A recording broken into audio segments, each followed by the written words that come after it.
jiwa raga dalam ilahi. Assalamualaikum warahmatullahi wabarakatuh. Waalaikumsalam warahmatullahi wabarakatuh.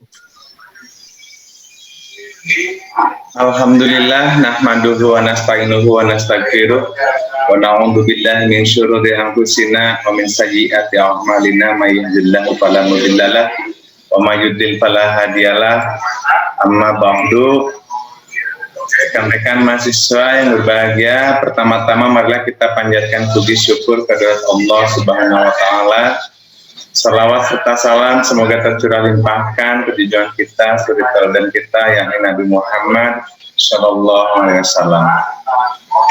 Baik, teman-teman mahasiswa sekalian, dalam kesempatan ini di live session pertama pada mata kuliah K3 dan Hukum Ketenagakerjaan tahun 2021 ini, di mana kita perlu ketahui terlebih dahulu bahwa standar kuliah online kita seperti yang sebelum-sebelumnya sudah kita pahami, bahkan kita telah menyelenggarakan kuliah online jauh dari sebelumnya, sebelum ada COVID, ya, sebelum ada pandemi COVID. Tentu ini bukan hal baru lagi untuk kuliah online bagi kita, gitu ya.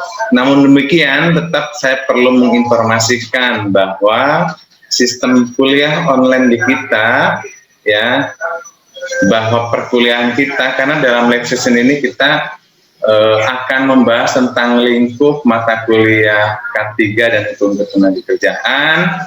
Juga kita akan membahas tentang sistem perkuliahan, serta kita akan membuat kontrak kuliah kita tentang evaluasi belajar kita, gitu ya. Nah, seperti yang telah kita ketahui dari sebelum-sebelumnya, bahwa perkuliahan online kita sudah terbiasa, di mana perkuliahan online ini terdiri dari 16 kali pertemuan, yang kemudian diwajibkan ada live session, di mana live session itu ada di sesi awal, pertengahan, dan akhir. Walaupun tidak menutup kemungkinan di sesi-sesi berikutnya tetap ada live session, tetapi yang diwajibkan kita live session itu minimal 3 kali dalam satu semester, yaitu di awal, pertengahan, dan di akhir, ya. Nah, perkuliahan kita, saya jelaskan dulu tentang perkuliahan kita ulangi lagi, ya, bahwa di sesi pertama kita selain e-learning, kita juga ada live session, ya. Kemudian di sesi kedua sampai sesi ke-6 itu e-learning, kemudian di sesi ke-7 e-learning ditambah live session. Di sesi ke-8 kita ada evaluasi belajar, yaitu UTS. Kemudian di sesi 9 sampai sesi 14 e-learning kembali. Di sesi 15 e-learning yang ditambahkan dengan live session. Nah, kemudian di pertemuan 16 ada evaluasi belajar, yaitu UAS. Kita sebelumnya juga sudah melaksanakan itu, gitu ya, dari sebelum-sebelumnya, di mana di dalam e-learning kita, ya, mahasiswa akan dianggap masuk apabila, ya, pertama membaca dan mendownload materi perkuliahan, kedua melihat video pembelajaran, ketiga mengisi soal diskusi, dan keempat juga mengisi soal kuis, ya. Nah, itulah parameter kehadiran bagi para mahasiswa-mahasiswi sekalian. Sehingga saya dari awal sekarang mengingatkan kembali, ya, karena dalam setiap sesi kita waktunya selama 1 minggu, ya, kita para dosen ini akan upload materi di hari Senin, yang kemudian mahasiswa sekalian akan bisa mendownload materi, membaca, mempelajari, mengisi tugas dan kuis itu sejak hari Selasa dan akan berakhir di hari Minggu. Nah, sehingga logikanya tidak ada alasan sebetulnya kita tidak masuk kuliah, karena setiap sesi waktunya panjang. Berbeda dengan offline. Offline jika dijadwalkan hari Selasa, misalkan jam 3 sampai dengan jam 4, atau misalkan jam 2 sampai dengan jam 4 misalkan. Jika di waktu tersebut tidak masuk, ya artinya ya tidak masuk. Tetapi perkuliahan online ini waktunya panjang, ya. Sesi masuk atau tidaknya itu dari hari Selasa sampai hari Minggu.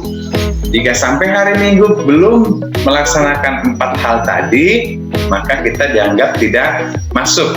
Sehingga menurut saya setiap mahasiswa dimanapun berada tidak ada alasan untuk tidak masuk kuliah. Oke, itu adalah hal yang pertama. Yang kedua yang ingin saya sampaikan adalah tentang perkuliahan K3 dan hukum ketenagakerjaan. Nah, tentu di mata kuliah ini secara umum kita akan membahas tentang K3, ya. Akan tetapi secara spesifik, karena di sini teknik sipil, spesifiknya kita akan membahas tentang K3 konstruksi. Oleh karena itu, lingkup-lingkup yang akan dibahas itu diantaranya adalah kita harus mampu mengidentifikasi potensi-potensi bahaya akibat adanya konstruksi. Itu hal-hal pertama bagi engineer. Dalam hal ini ahli K3 konstruksi harus sangat paham potensi-potensi yang bisa menimbulkan bahaya dalam konstruksi itu apa saja. Karena banyak macam, ya. Karena banyak macam, potensi bahayanya terdiri dari banyak hal, ya. Kenapa terdiri dari banyak hal? Karena di sana akan melibatkan banyak organisasi, di dalam proyek itu akan melibatkan banyak organisasi, dan yang paling pentingnya itu pada umumnya proyek konstruksi itu akan melibatkan tenaga kerja yang mempunyai atau tingkat pendidikannya rendah gitu ya. Yang tingkat pendidikannya rendah, yang sehingga di sana kemungkinan besar potensi-potensi bahaya yang diakibatkan oleh manusia itu sendiri, serta faktor-faktor lain. Faktor-faktor lain apa? Yaitu faktor-faktor karena kegiatan konstruksi itu sendiri. Banyak hal, dari mulai pengiriman material, penyimpanan material, proses pengerjaan, sistem informasi adanya bahaya dan lain sebagainya, ya, itu adalah merupakan hal-hal yang merupakan potensi-potensi adanya terjadinya sebuah kecelakaan konstruksi. Yang selanjutnya juga kita akan mengklasifikasikan, kita belajar akan mengklasifikasikan kategori kecelakaan konstruksi yang tergolong dari berbagai kategori gitu ya. Ada kecelakaan konstruksi yang tidak menimbulkan cacat atau luka bagi orang, akan tetapi kecelakaan tersebut juga menimbulkan kerugian, atau bisa saja sebuah kecelakaan konstruksi itu bukan dari cacat atau celakanya seseorang, tapi gagalnya sebuah produksi itu juga menjadi konsentrasi dari bagian K3. Ya, karena selanjutnya nanti kita akan bahas lebih lanjut di sesi berikutnya tentang filosofi K3 dan lain sebagainya. Sehingga jelas ketika kita telah memahami filosofi K3, berarti penekanannya bukan hanya kecelakaan konstruksi, kecelakaan seseorang gitu di dalam pelaksanaan konstruksi, akan tetapi termasuk di dalam menjaminnya sebuah produksi itu terlaksana dengan baik dan dapat difungsikan sampai ke sana K3 itu. Ya, nah jadi di dalam mata kuliah K3 dan hukum ketenagakerjaan ini kita akan membahas pertama diantaranya adalah potensi-potensi yang bisa menimbulkan kecelakaan konstruksi. Kemudian selanjutnya kita akan membahas tentang memanajerial, bagaimana mengantisipasi agar tidak terjadi kecelakaan konstruksi. Kemudian kita memanajerial, bagaimana supaya hasil produksi dapat digunakan sesuai dengan standar, atau bisa juga sesuai dengan SOP yang ditentukan hasil produksi itu. Nah, khusus ini sebetulnya ini tidak hanya K3 konstruksi juga, K3 yang lain juga filosofinya sama ya. Filosofinya sama, hanya penekanan spesifiknya berbeda-beda antara K3 umum ya, K3 gedung gitu ya, K3 konstruksi, kemudian K3 manufaktur atau pabrik-pabrik gitu. Ini mempunyai penekanan yang berbeda-beda. Kenapa? Karena potensi bahayanya di sana juga berbeda-beda. Nah, apalagi sekarang ini K3 ini menjadi bagian penting, khususnya di dunia konstruksi, ya, menjadi bagian penting. Karena saat ini semua jasa konstruksi atau yang sering kita sebut dengan kontraktor, gitu ya, itu tidak akan bisa mengikuti lelang atau tidak bisa mengikuti tender tanpa ada ahli konstruksi di dalamnya. Tolong diaktifkan videonya ya teman-teman, karena ini kita live season, jadi mohon diaktifkan videonya supaya kita saling bertatap muka. Saya juga sengaja ini view-nya saya ke view galeri, nggak ke view speaker gitu. Maksudnya apa? Maksudnya agar kita semua terlihat nih dalam satu room ini gitu ya. Semua yang hadir supaya terlihat. Nah, jadi lingkup dari mata kuliah K3 konstruksi diantaranya adalah tadi gitu ya, kita harus mampu mengidentifikasi potensi-potensi yang bisa menimbulkan kecelakaan konstruksi. Yang selanjutnya kita mengklasifikasikan kecelakaan konstruksi dari kecelakaan ringan, sedang, berat, dan lain sebagainya gitu ya. Kemudian mengklasifikasikan kecelakaan itu yang menimbulkan kematian, yang menimbulkan cacat, yang hanya luka, yang tidak ada luka, yang hanya menimbulkan kerugian, dan lain sebagainya, kita akan klasifikasikan. Dan seterusnya jadi dalam mata kuliah ini ya, para engineer di sini harus mampu menyusun buku pedoman K3. Itu paling tidak itu. Kita harus mampu menyusun buku pedoman K3. Jadi semua itu di dalam pedoman K3 kita harus mereduksi, mengantisipasi segala hal yang kemungkinan bisa menimbulkan kecelakaan. Kecelakaan itu baik hanya kerugian bagi produsen gitu ataupun bagi konsumen gitu ya. Nah, dari mulai pengiriman material berarti ketiganya itu harus diatur. Nah, itu yang dimaksud dengan kita harus mampu menyusun pedoman K3 konstruksi.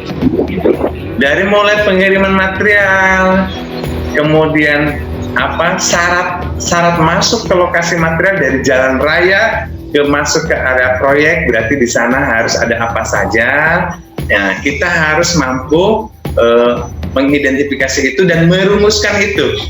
Sebetulnya di area proyek itu harus ada rambu-rambu apa saja kelengkapannya, misalkan dari mulai pengiriman material.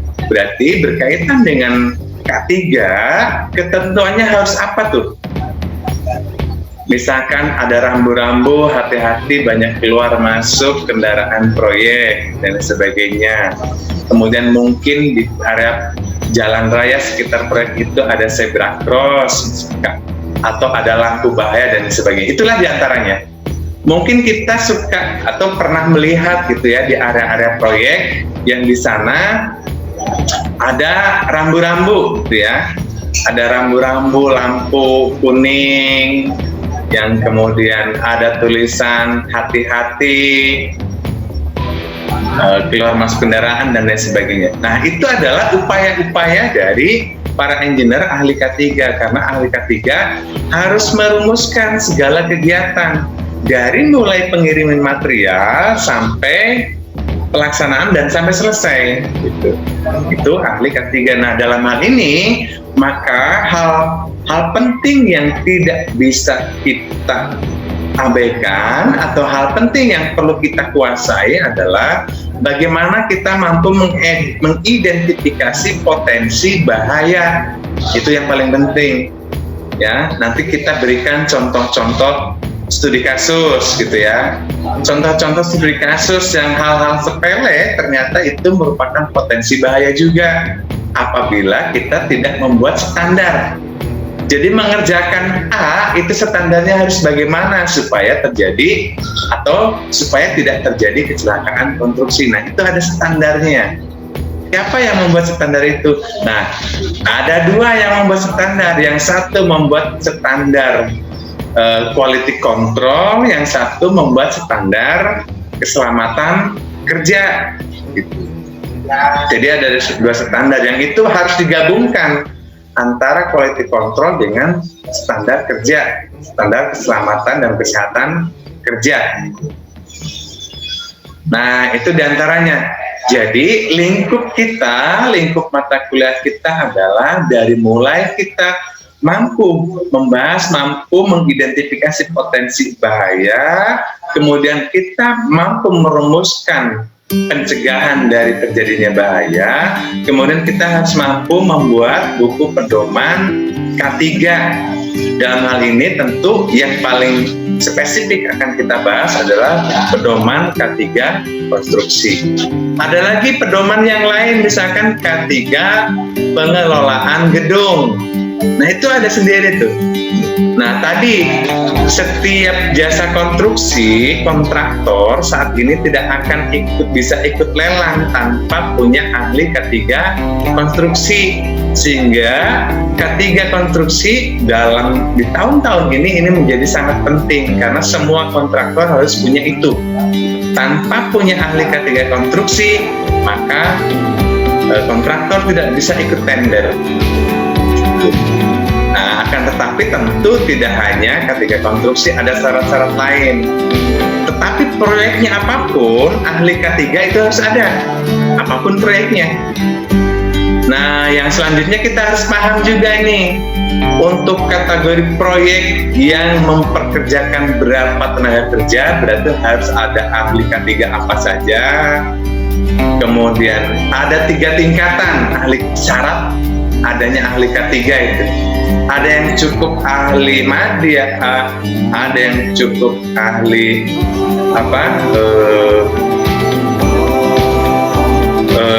ada yang harus ahli utama gitu ya. Kemudian ada juga yang cukup ahli pratama, pemula gitu ya, ahli pemula. Nah, kebetulan ya tentang ahli K3, karena selanjutnya saya harap ini semua para mahasiswa ini harus punya sertifikat keahlian, sertifikat kompetensi gitu ya. Nah, insya Allah di akhir semester ini nanti rekan-rekan mahasiswa sekalian sudah bisa mengajukan saya mau membuat SKA muda. Ahli apa? Boleh ahli konstruksi, boleh ahli manajemen proyek, boleh ahli manajemen konstruksi, boleh ahli jembatan, boleh ahli struktur, gitu ya, dan lain-lain sebagainya. Nah, insya Allah mudah-mudahan ini di saatnya kalian di semester akhir ini masih tetap gratis, karena kita sudah ada kerjasama dengan PUPR, jadi dibiayai oleh PUPR ya. Nah, diantaranya adalah di dalamnya termasuk sertifikat kompetensi ahli K3. Nah, karena nanti di semester akhir itu belum punya pengalaman, maka SKA muda yang bisa itu hanya SKA muda fresh graduate ininya ya. Oke, itu adalah tentang lingkup secara garis besar tentang lingkup mata kuliah K3 dan hukum ketenagakerjaan gitu ya, secara garis besar yang akan kita pelajari dan akan kita bahas. Apakah suara saya cukup terdengar? Jelas, Pak. Jelas, Pak, terdengar. Cukup jelas. Oke, selanjutnya kalau terdengar, selanjutnya adalah kita akan bahas tentang kontrak kuliah kita. tadi saya sudah jelaskan bahwa perkuliahan online itu seperti apa, kemudian evaluasi pembelajaran itu seperti apa.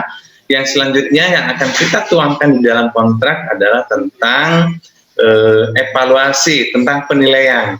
Kita akan sepakati di awal yang akan kita gunakan, karena standar penilaian evaluasi belajar itu standarnya adalah absensi sebesar 10%, tugas 20%, UTS 30%, dan UAS 40%. Nah, tetapi tidak menutup kemungkinan di kontrak awal kita di sini kita bisa sepakati secara bersama dengan syarat antara absensi dan tugas maksimal hanya boleh 50%, tidak boleh lebih dari 50%.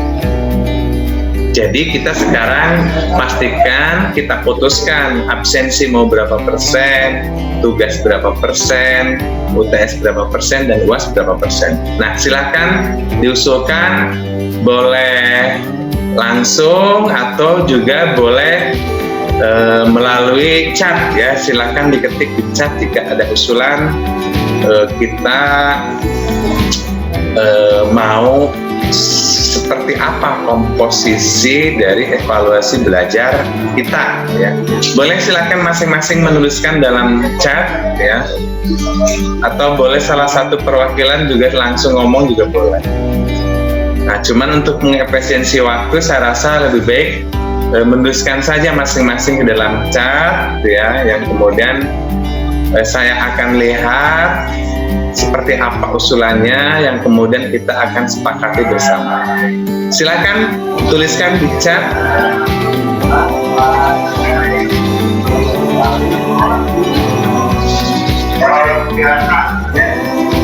Nah, sambil menulis di chat, saya perlu informasikan kembali ya tentang lab season ini.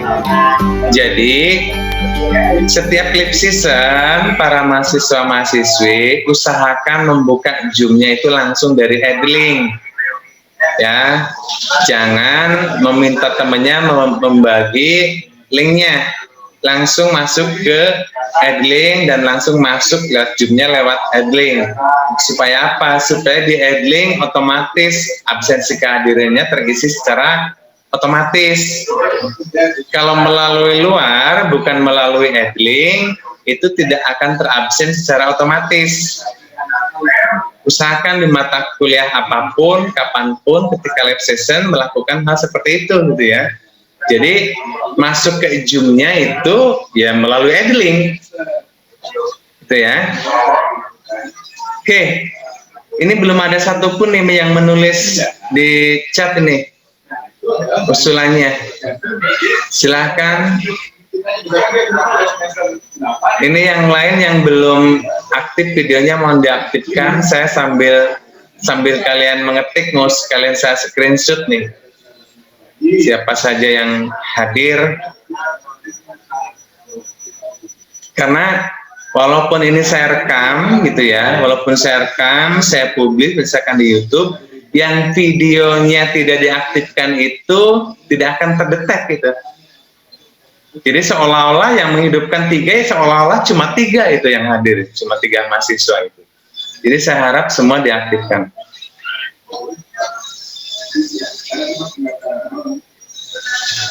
Oke, ini dari Ihsan usul biar rata-rata 25% semuanya, jadi dibagi 4. Oke. Ini jadi Puji Lestari tugas 30%. Jangan setengah-setengah, full ininya semua tuh, absen berapa, tugas berapa, UTS berapa, UAS berapa gitu ya. Jangan setengah-setengah nyusulinnya. Ini dari Siti Salama, tugas 30%, UAS dan UTS 25%, kehadiran 20%. Nah, saya tunggu lagi yang lain.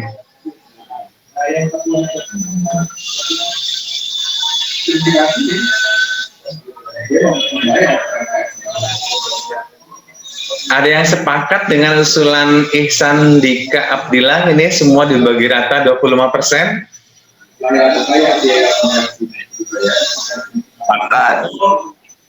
Hah? Siapa yang sepakat? Atau yang Siti Salamah? Kehadiran 20%, 30% UAS dan UTS 25%.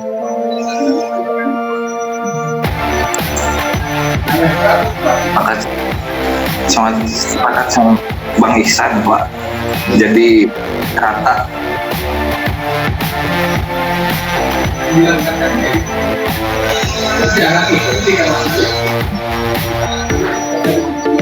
Sepakat rata-rata 25%. Ini Muhammad Bintang Alam.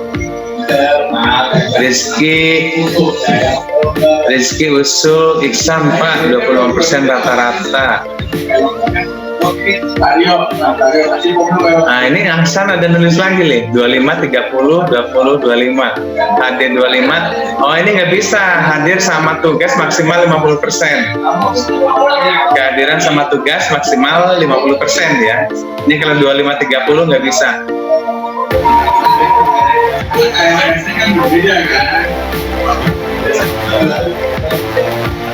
Oke, sepakati saja ya rata-rata 25% ya. Sepakat, Pak. Tetap. Ini udah koordinasi sama Pak Anan. Udah, sudah. Lu alamatan nomor kanan. Bisa dihubungi. Coba koordinasi jeung Pak Anggi jeung Pak Teddy. Maaf sebentar ya. Oke. Iya, Pak, nggak apa-apa.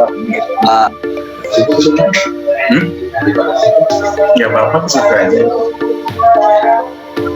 Oke, gimana? Sepakat ya 25% rata-rata ya? Sepakat. Sepakat. Oke, Ya udah, Pak, sepakat kita putuskan itu ya rata 25%.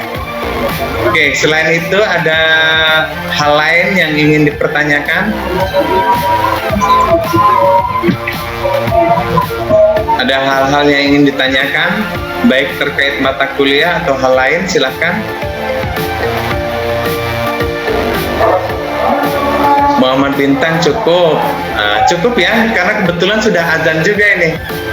Pak, Rizky Ardiansa mau bertanya, Pak. Oh ya, silakan.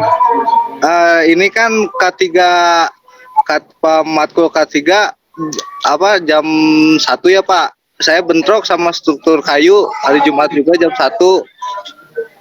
Rizky Ardiansa. Nih, ini nggak nyimak dari awal nih Rizky Ardiansa. Perkuliahan online itu dibuka satu sesi 1 minggu. Dosen upload materi dan tugas di hari Senin. Mahasiswa bisa mendownload, membaca materi, menonton video, mengisi tugas dan kuis dari hari Selasa sampai hari Minggu. Jadi tidak ada istilah bentrok. Untuk ini, Pak, untuk UAS dan UTS-nya. UAS UTS kan belum dijadwalkan. Nanti diatur sendiri UAS dan UTS itu. Seperti ini, Pak, seperti semester kemarin saya juga banyak yang bentrok kan gitu, Pak. Jadi kalau UAS sama UTS pasti bentrok gitu, Pak. Harusnya nggak bentrok karena di sistem itu. Ini Rizky Ardiansa angkatan berapa? Mungkin 16, Pak. Oh iya, itu jika ada jadwal bentrok segera diusulkan ke prodi atau ke dosen ya. Kalau jadwal UAS ada bentrok, karena kalau yang angkatan 16 ya, karena mengulang mata kuliah itu sama halnya seperti yang mahasiswa konversi, kemungkinan ada waktu yang bentrok. Nah, ketika melihat ada jadwal yang bentrok di dalam UTS maupun UAS, segera informasikan. Ya, segera informasikan, karena yang angkatan 16 dan yang mahasiswa konversi itu kan mengambil mata kuliahnya tidak sama dengan yang satu angkatan ini. Bisa ada di semester, kalau semester genap nih, bisa ada di semester 2, bisa ada di semester 4, bisa ada di semester 6. Nah, itu kemungkinan akan terjadi bentrok. Nah, sehingga ya. Sehingga ini harus mahasiswa sendiri yang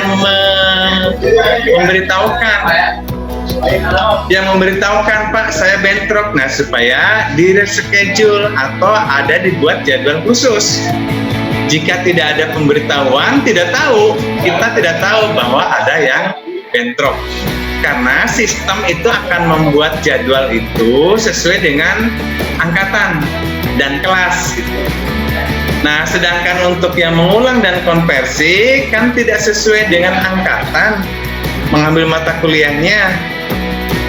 Macam-macam tuh tadi tuh ada di semester 2, ada semester 4, ada semester 6. Jadi kemungkinan ada bentrok. Nah, untuk supaya itu bisa diantisipasi, maka harus jangan diam saja ya. Jangan diam saja, harus lebih teliti, harus lebih sering melihat jadwal gitu ya, jadwal UTS maupun UAS, apakah terjadi bentrok atau tidak. Jika terjadi bentrok, segera informasikan supaya dirubah jadwalnya. Mungkin ada jadwal khusus untuk kategori mahasiswa yang seperti itu gitu ya. Itu ya Rizky Ardiansyah. Rizky Ardiansyah, saya nggak kelihatan mukanya gelap. Ya baik Pak, terima kasih Pak. Jadi saya agak lupa nih. Iya, ini Pak di luar Pak, di dalam nggak ada sinyal. Oh, saya lupa nih yang mana Rizky Ardiansyah ini. Coba dia agak terang nih biar saya ingat Rizky Ardiansyah yang mana ini. Ini Pak. Lah, ganteng Pak. Coba saya zoom dulu nih. Oh iya. Ingat saya ingat. Ya. Infokan nanti ya, Rizky Ardiansyah ya. Baik. Termasuk Chris Rona. Kalau ada terjadi bentrok segera infokan. Jika tidak ada info kita nggak tahu. Baik Pak, terima kasih Iya Pak. Pak, terima kasih. Oke, cukup ya live session kita kesempatan ini ya. Atau ada lagi yang mau ditanyakan? Ini Pak, di chat di komen ada Siti Salamah bertanya Pak. Kalau nanti kan ada uji kompetensi kalian, apa boleh mengambil lebih dari 1 SKA atau hanya mendapat 1? Hanya mendapat 1 ya, tidak boleh double. Bisa mau mengambil uji kompetensi struktur ditambah manajemen proyek. Nah, yang dibiayai oleh PUPR cuma 1. Kalau mengambil ya kita bayar normal gitu ke asosiasi. Nah, biayanya itu kisaran 2.500.000 ya biayanya. Tapi kalau yang SK Muda Fresh Graduate ini dibiayai oleh PUPR hanya 1 bolehnya, nggak boleh ada 2. Kalaupun ada 2 ya silahkan proses sendiri gitu, menambah sendiri. Nah, untuk Ihsan Dika itu di semester sekarang ini insya Allah akan ada ini SKA Muda Fresh Graduate. Jadi segera ini sertifikat di Sibima konstruksinya. Ini salah satunya Ihsan dan Rizky Ardiansyah yang sudah bisa ini. Jadi nanti syaratnya itu harus ada sertifikat lulus Sibima konstruksi itu. Nah, di Sibima konstruksinya yang linear dengan kompetensi yang akan kita ambil nanti. Jadi di Sibima konstruksi misalkan mau ngambil K3, berarti di Sibima konstruksi juga ngambilnya K3. Ini kayaknya di kelas ini ada 2 nih, Ihsan Dika sama Rizky Ardiansyah nih yang bisa ikut sertifikasi SKA Muda Fresh Graduate di tahun ini.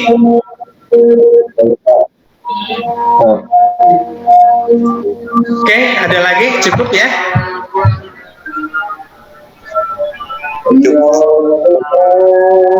Ihsan, ada lagi? Enggak Pak, ini mau nanya yang ikut live session tapi videonya gak aktif gimana Pak, nanti pasti absennya gitu dari awal tapi gak aktifnya. Sebentar Ihsan, kurang kedengeran sebentar. Ya Pak, baik Pak. Lu di Rahai di.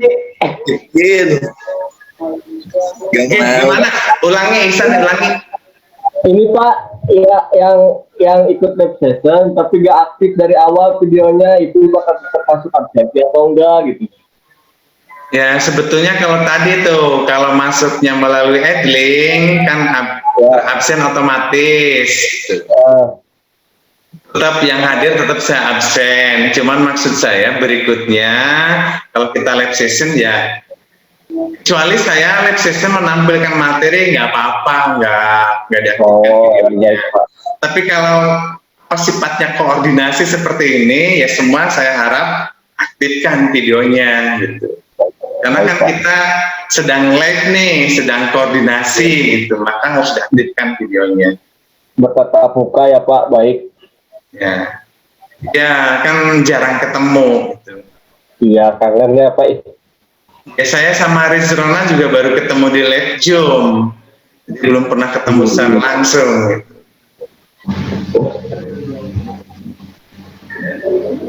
Oke, cukup ya? Cukup Pak. Pak. Cukup, oke. Jika demikian, sebentar saya screenshot dulu nih, saya foto dulu. Silakan senyum semanis-manisnya. 1, 2, 3.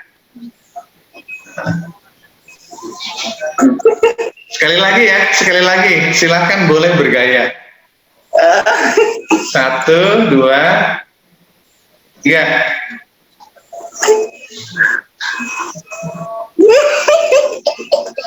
Baik, live session pada kesempatan ini kita cukupkan, kurang lebihnya mohon dimaafkan. Kemudian saya akhiri, billahi taufiq wal hidayah, walakum minkum. Wassalamualaikum warahmatullahi wabarakatuh.